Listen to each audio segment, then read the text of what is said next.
मेहनत कर रहा है कि नहीं कर रहा है, या कम से कम जल अर्पण कर रहा है कि नहीं। तो इसमें जो है सो आपको पितर को प्रसन्न करने के लिए जल देना, तर्पण देना बहुत महत्व रखता है। इसमें तीन ही को देते हैं, पिता, पितामह, पर पितामह। पिता, पितामह, पर पितामह, ऐसे दोनों पक्ष से होगा, मेल में दोनों से होगा। और इसमें आपको जो काला तिल से हमारे पितर को बहुत एफिनिटी है, इसलिए काला तिल राइट हैंड रिंग फिगर में या तो पूस का एक मोड़ी बांधिए या गोल्ड का कोई अंगूठी रिंग में बांधिए और दक्षिण फेस करके अपने पितर का जो है सो जल दीजिए, अपने पितर को तर्पण कीजिए। उसमें बोलना है तस्मै सुधा, तस्मै सुधा, तस्मै सुधा। जितने आपके हैं उनको दीजिए और उसके बाद से पूरा फड़े फेस करके आप अपने देवता लोगों का जल दीजिए, देवता लोगों का तर्पण कीजिए। ये कीजिएगा तो आपको हर एक चीज़ में सफलता मिलेगी। और इस बार का पितृपक्ष बहुत ही महत्वपूर्ण है, क्योंकि जब उसका शुरू हुआ उस समय लगा चंद्र ग्रहण, और जब ख़त्म हो रहा तब लग रहा है सूर्य ग्रहण।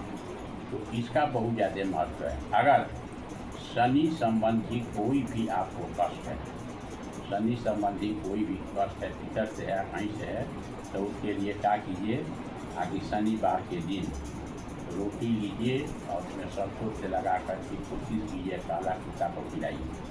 अगर काला कुत्ता मिल जाए तो विष्ट है, नहीं तो किसी जैसे कुत्ता को खिलाइए। और तो उससे शनि का दोष, राहु का दोष, पितृ दोष जो भी होगा खत्म होगा। और शुक्र संबंधी कोई भी अगर प्रॉब्लम होगा, जैसे कि आपकी घर नहीं बन रहा है, आपका भूमि नहीं खरीद रहे हैं, या पितर आपके नाराज़ हैं, या किसी तरह का आपका आमदनी नहीं हो रहा है, तो उसके लिए क्या कीजिए, रोटी लीजिए और रोटी को तोड़ दीजिए और रोटी को तोड़ के गाय का दूध में रोटी को तोड़ कर रखिए और मिट्टी के प्याली में रख करके उसको कुत्ता को खिलाइए। तो ये आप कीजिएगा तो ये आपको फ़ायदा होगा। ये सब चीज़ करना चाहिए। और जिस तिथि में हमारे पूर्वज मरे हैं उस तिथि को हम लोगों को जरूर जो है सो आपको तर्पण करना चाहिए, पिंडदान करना चाहिए, और जो खाते थे उनको खिलाना चाहिए, पंडित को खिलाना चाहिए।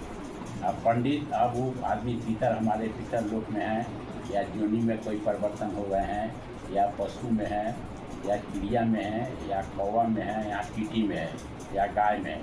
तो इसीलिए इसमें 4 को हम जो निकालते हैं, एक देते हैं लास्ट में, एक देते हैं कौवा को, एक देते हैं गाय को, एक देते हैं चींटी को, और एक देते हैं कौवा को।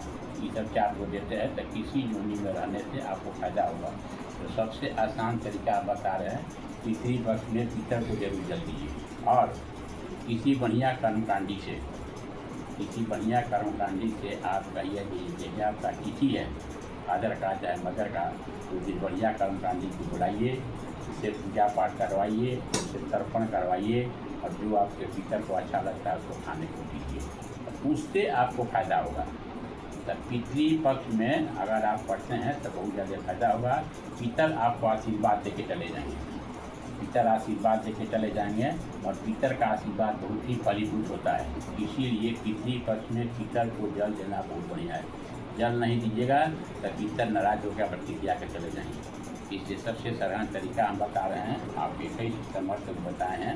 इसमें जो है सो आप जो है सो उनको जो है सो आप तर्पण कीजिए।